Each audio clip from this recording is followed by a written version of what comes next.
Harga diesel di Semenanjung mula menunjukkan realiti spiral effect di hampir semua operasi dalam rantaian bekalan.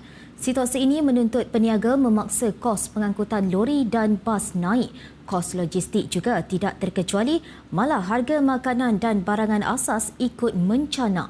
Demikian sini seorang pemerhati menyifatkan kesilapan kerajaan Madani menaikkan harga bahan api diesel di Semenanjung yang akhirnya menyusahkan rakyat.